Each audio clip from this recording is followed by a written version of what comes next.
Soil क्या provide करता है, और प्लांट को मिनरल्स प्रोवाइड करता है, ठीक है, और जिससे प्लांट की जो ग्रोथ हो वो अच्छी हो सके। ठीक, कंटिन्यू कल्टीवेशन करने से क्या होता है, जो सॉइल होती है वो पुअर हो जाती है, जिसमें न्यूट्रिएंट की कमी हो जाती है। ठीक है, तो फार्मर क्या करता है, न्यूट्रिएंट को की कमी को पूरी करने के लिए उसमें मैन्यूर ऐड करता है। ठीक है, उसे रिप्लेनिश करने के लिए सॉइल में क्या ऐड करता है, मैन्यूर, और इसी प्रोसेस को हम बोलते हैं मैन्यूरिंग।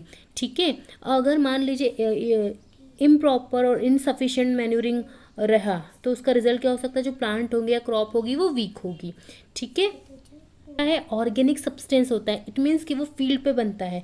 ठीक है, डिकम्पोजिशन ऑफ प्लांट और एनिमल वेस्ट, मतलब जो भी प्लांट्स होते हैं, डेड एनिमल्स होते हैं, उनका जो वेस्ट होता है, ठीक, उससे बनाया जाता है। और इसे क्या कर दिया जाता है, एक आपने वर्मी कंपोस्टिंग सुना होगा, उस प्रोसेस में उसको डंप कर दिया जाता है एक फील्ड पर, एक पीट में, एक ओपन एरिया में, और उसे इस तरीके से छोड़ दिया जाता है, और उसमें माइक्रो ऑर्गेनिज्म जो क्या करते हैं, उसे डिकम्पोज करते हैं, और आफ्टर सम टाइम, कुछ दिनों के बाद, 15-20 दिन के बाद, वो काय में कन्वर्ट हो जाता है, कंपोस्टिंग यानी ऑर्गेनिक मैन्यूर में कन्वर्ट हो जाता है। ये हमने पढ़ा ही होगा कि जो वॉर्म होती है, रेड वॉर्म है ना, वो क्या करती है, मैन्यूर बनाने में हेल्प, 6th क्लास में पढ़ा होगा। ठीक है, और मैंने आपको फिर से एक बार उसको रिवाइज करवा दिया है।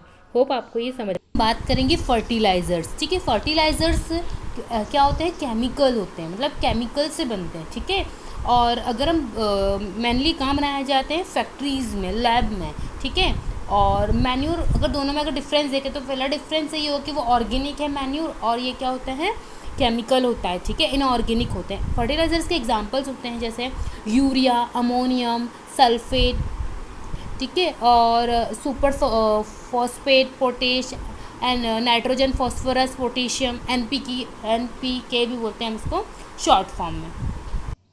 भी हेल्प करते हैं फार्मर को to better yard of crop such as wheat, paddy and maize. ठीक है, और एक्सेसिव फर्टिलाइजर्स यूज़ करने से क्या होता है, ज़्यादा अगर आप फर्टिलाइजर्स यूज़ करते हैं तो जो आपकी जो सॉइल है वो क्या हो जाएगी, लेस फर्टाइल हो जाएगी, वाटर पॉल्यूशन के कारण हो सकता है। तो हम इसकी जगह क्या करते हैं, मैन्यूर को यूज़ करते हैं। ठीक है, अब कुछ जगह पर क्रॉप रोटेशन होती है। क्रॉप रोटेशन में क्या होता है कि क्रॉप चेंज की जाती है नेक्स्ट सीज़न अल्टरनेटिव वे में। देखिए, एक होता है आपका कि लेग्यूमिन्स जो प्लांट्स होते हैं, जैसे आपको पता होगा पी हो गया, बीन्स हो गया, ये सब क्या करते हैं, इनमें क्या होता है, एक तरीके से अगर हम बात करें, एक बैक्टीरिया होता है जिसको हम बोलते हैं राइजोबियम बैक्टीरिया।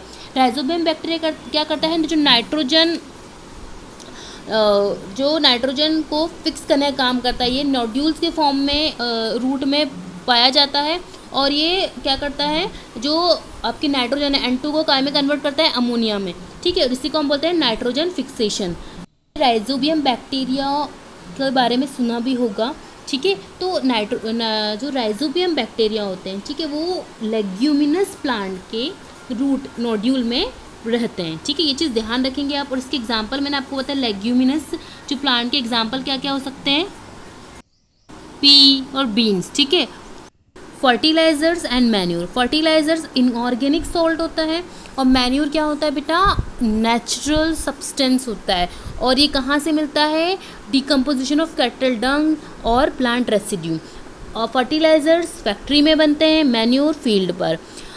फर्टिलाइजर्स थोड़ा भी ह्यूमस है ना, सॉइल को नहीं प्रोवाइड करते, और मैन्यूर बहुत लॉट्स ऑफ ह्यूमस प्रोवाइड करते हैं सॉइल्स को।